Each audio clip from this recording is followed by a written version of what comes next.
I give you the map. You are willing to do that? Yeah. It's the main point, because everyone wants to be Cristiano, but I give you the map. You think you will do it then? It's difficult. It's the discipline. We're drowning in motivation, but we're starving for discipline.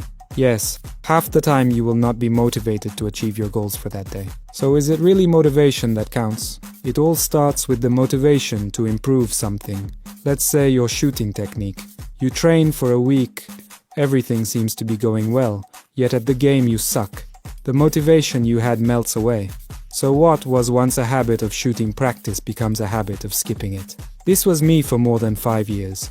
I would lazily skip the gym, leave my dirty training equipment lying around, and my room was a mess. I didn't realize that by doing this, I was destroying my discipline.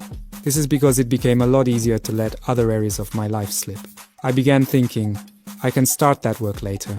All these negative habits began compounding. My mindset was literally fucked. I started to realize that if I'm not fit to even get up and clean my own gear, how can I ever expect to achieve success? It took me a long time to understand how discipline really works, so I'm giving you my experience for free. I guarantee that if you literally every day get up and do these things I'm going to tell you, you will realize that, what the heck, discipline is so easy, bro. Number 1, start small and build up.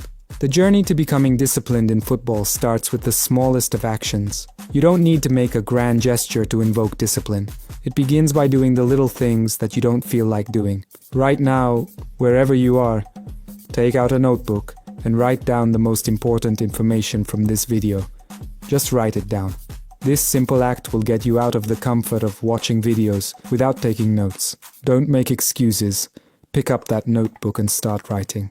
Writing is not a difficult thing to do, yet your brain is telling you excuses not to do it. But if you do it anyway, then you get 1 discipline point. Next, add a small physical task, like right now, hit 10 push-ups during the video.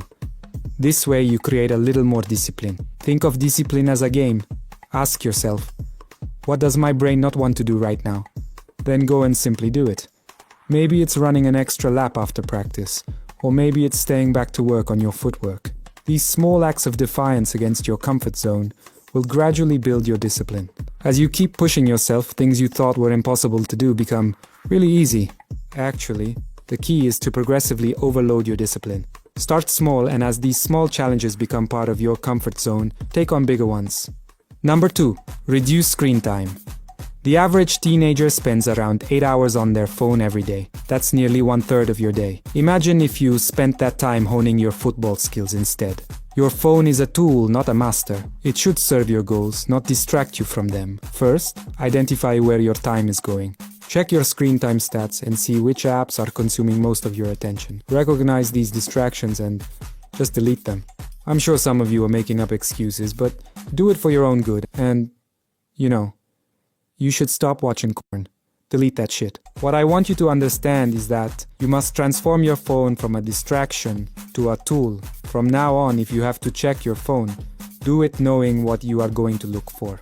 Number 3, foresee failure. Imagine you set an ambitious goal for yourself, like scoring the most goals in a season.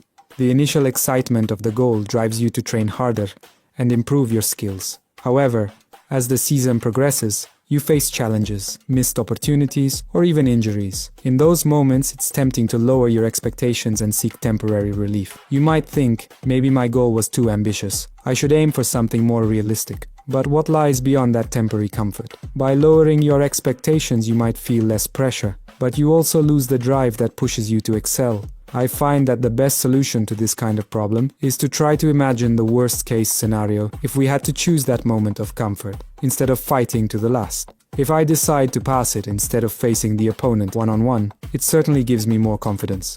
But will this be the right choice that will bring me success? Is it not better to face the defender and try to score to lead me to improvement? Constantly choosing comfort will certainly lead you to failure. So in these moments, try to think what your future would be if you avoid facing your weaknesses. The key is to be honest with yourself. When something goes wrong, don't just brush it off with excuses. Reflect on what happened and why. Were you really too tired to train? Or did you stay up too late the night before? This approach will instill you a deep sense of discipline that will benefit you in all areas of life. Number 4, challenge yourself. I've discovered an effective method to foster discipline in football, and it's remarkably straightforward.